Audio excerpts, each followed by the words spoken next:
Uy, JC, nandiyan ka. Di ka pa rin ba mauwi sa inyo?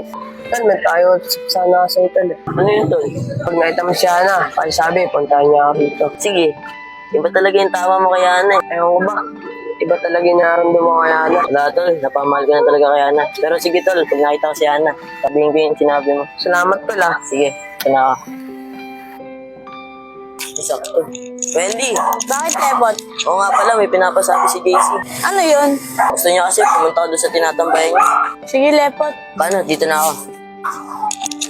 Baka pagpunta ako, pagalitan pa akong tita. Huwag na lang.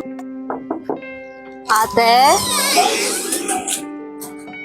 Oh, May, ba't napadalaw ka? Ate, ang boring sa bahay. Okay lang ba dito muna ako? Okay lang.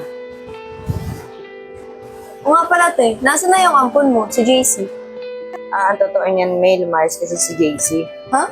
Bakit? Kasi nataasan ko kasi siya ng boses eh. Anong dahilan? Kasi umamin kasi siya sa akin na may gusto daw siya kay Hana. Diba ang pangit naman tignan na may gusto siya kay Hana? Oo, kasi si Hana naging boyfriend niya si Digma. Tapos si JC, liligawan niya si Hana. Di ba parang weird naman nun? Ayun nga yun, kaya napagtaasan ko siya ng boses. Ayun, lumayas.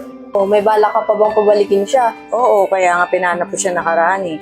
Nakita nga siya pero hindi naman siya sumama. Nahihiya raw siya sa ginawa niya. Kahit sino naman, te, mahihiya eh. Para sa ano, wala naman na yun eh. Ang gusto ko lang naman na makabalik siya rito sa bahay. Kasi nag-aalala na rin ako sa kanya. Kung gusto mo, te, hanapin natin. O nga pala, nasaan na si Hana? Andyan lang yun eh. Hana? Oh, tita, bakit po? Hana, okay lang ba na samahan mo kami maghanap kay JC? Sige po, tita. Alam ko rin naman po kung saan siya naglalagay eh. O, edi mas okay. Mas madali natin siya makikita. Ayun na po ba, tita? Oo, tara.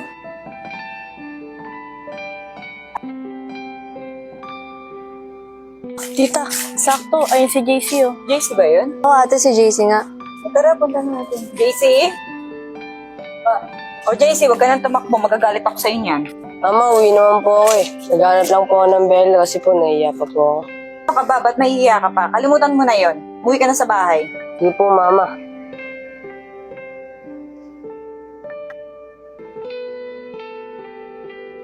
Ate, hayaan mo na. Pasapin na lang natin sa bahay. O ano pang tinatayo nyo? Tara na. Ikaw, JC, kapag pinapagalitan ka, huwag kang nalayas. Pinag-aalala mo lang kami. Abo, Mama. Sorry po, hindi na po maulit.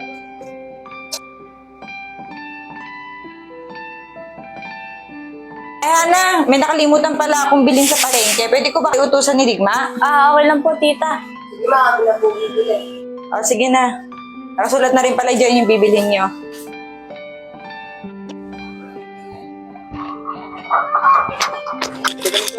JC, tsaka si Ana. Oh, JC, Ana. Oh, Sander. Dahil mo arte, uwi ka rin pala sa inyo. Eh, sinundoan nila Mama tsaka ni Ana. O ano, JC? Nayagan ka na? Ha? Ano pinayagan? Binayagan na ba siya maglabas-labas? Ikaw talaga, anak, kung ano pinag-iisip mo eh. Ako sa inyo. Tara na, JC. Pupunta ko tayo. Ito, ano mo tayo gagawin? Tara, sama tayo dyan. Tara. JC, Ana, wait lang. Sama kami. Kumakain ka ba ng fishball? Oo naman, bakit? Eh, may fishballan dun gusto mo, libre kita. Ito. Oh, JC, sama kami dyan, ha? Uy, Sander, burakot ka talaga eh. Ken, okay lang. Tara. Parang nangyari na to. Digma!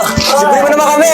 Ano, si Ana na lang palagi? Ito talaga, Sander, ang lakas ng panga mo yung pag sa pagkain eh. Patay gutom ka talaga Lo, eh. hindi ako yun. Ito yung si Boy. Tignan mo yung mukha. Gutom na gutom. Oy, Ana! Ay, sorry. May naalala lang kasi ako eh. Naalala mo? Naalala ko lang kasi yun. Nilibre tayo ni Digma eh. Oo, Tom, naalala ko yun. Sinabihan ka pa kanina ko na burakot eh.